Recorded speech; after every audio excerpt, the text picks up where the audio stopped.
अस्सलाम वालेकुम जी, welcome back to my channel. कैसे हैं आप सब?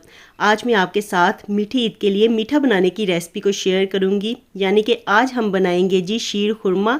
ईद उल फितर पे आप इस तरह से शीर खुरमा बनाइए, सभी को बहुत ज़्यादा पसंद आएगा। तो चलिए फिर देख लेते हैं ये मज़ेदार सा शीर खुरमा हम किस तरह से बनाते हैं। शीर खुरमा बनाने के लिए यहाँ पे मैंने 1 किलो दूध लिया है। ये कच्चा दूध था, इसे मैंने बॉयल दिलवा लिया है। और बॉयल दिलवाने के बाद अब इसे हम लो फ्लेम पे पकने देंगे, क्योंकि दूध लो फ्लेम पे पकता है ना तो इसका जायका भी थोड़ा सा बदल जाता है और ये गाढ़ा भी हो जाता है। और दूसरी तरफ मैंने कुछ ड्राई फ्रूट्स लिए हैं, जिनमें पिस्ता, बादाम, काजू और छुहारे हैं।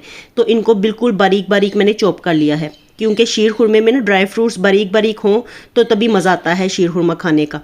तो चलिए, अब मैंने पैन में 2 टेबलस्पून के बराबर देसी घी लिया है। घी हल्का सा गर्म हो जाएगा तब हमने इसमें सवैयाँ ऐड करनी है। तो सवैयाँ मैंने यहाँ पे 1 कप ली हैं। तो इस दौरान ना फ्लेम को आपने बिल्कुल मीडियम टू लो रखना है। हाई फ्लेम पे इनको फ्राई मत कीजिएगा, वरना सवैयों ने ना एकदम से कलर पकड़ लेना है। और अब इसे हम फ्राई कर लेंगे उलटते पलटते हुए, ताकि ये हर जगह से एक जैसी फ्राई हो जाएँ और गोल्डन भी हो जाएँ हल्की हल्की सी ना। तो इसमें हमें 2 से 3 मिनट ही लगेंगे, बस इतना ही इनको फ्राई करना है, क्योंकि ये बारीक सवैयाँ होती हैं तो जल्दी फिर ये फ्राई हो जाती हैं। और अब जो ड्राई फ्रूट्स मैंने कट करके रखे हुए थे तो वो भी हम इसमें ऐड कर देंगे और इनको भी सवैयों के साथ ही हल्का सा हमने फ्राई कर लेना है। ड्राई फ्रूट्स फ्राई किए हो ना तो इनमें क्रिस्पीनेस भी आ जाती है, रोस्टेड हो जाते हैं ये, और इनका जायका भी मज़ीद इन्हेंस हो जाता है, बढ़ जाता है ना जायका। तो इसलिए इनको हल्का सा हमने फ्राई कर लेना है। और दूसरी तरफ देखिए, दूध भी अच्छे से पक रहा था, बॉयल आ गया था इसको ज़बरदस्त सा। और अब मैंने इसमें 3 से 4 छोटी इलायची ऐड कर दी हैं और साथ ही हम फ्राई की हुई सवैयाँ भी इसमें डाल देंगे। और अब इसे अच्छे से मिक्स करना है और इसे अब हम पकने देंगे तकरीबन 3 से 4 मिनट। ये सवैयाँ ज़्यादा टाइम नहीं लेती हैं, थोड़ी देर में ही ये पक के शीर खुरमा तैयार हो जाता है। तो चलिए, अब साथ ही हम इसमें चीनी भी डाल देंगे। तो चीनी आपने अपने टेस्ट के मुताबिक डालनी है। यहाँ पे मैंने 3 to 4 टेबलस्पून चीनी ऐड की थी, यानी 1/4 कप मैंने चीनी डाली थी। तो चीनी आप अपने टेस्ट के मुताबिक डालिएगा और अच्छे से मिक्स करते हैं।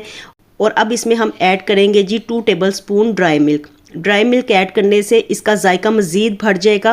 तो ये वैसे ऑप्शनल है, अगर आपके पास ड्राई मिल्क है तो ऐड कर दीजिए, वरना इसे स्किप कर दीजिए, लेकिन इसके साथ जायका बहुत बेहतरीन बनेगा शीर खुरमे का।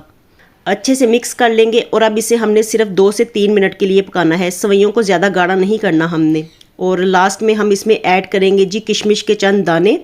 और किशमिश के दाने ऐड करने के बाद बस इसे 1-2 बॉयल चढ़ाएंगे और उसके बाद हमने फ्लेम को ऑफ कर देना है, क्योंकि अगर हम दूध को बिल्कुल खुश्क कर देंगे ना तो ये सवैयाँ जैसे जैसे ठंडी होंगी इन्होंने गाढ़ा होना है।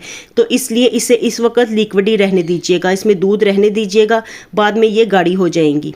और ये देखिए जी, हमारा मज़ेदार सा शीर खुरमा तैयार हो गया है। और मीठी ईद पे इस तरह से फटाफट से ये मीठा बनाइए और अपनी ईद को एंजॉय कीजिए। रेसिपी बहुत ही मज़ेदार है, गार्निश कर लीजिए आप इसे पिस्ते बादाम के साथ।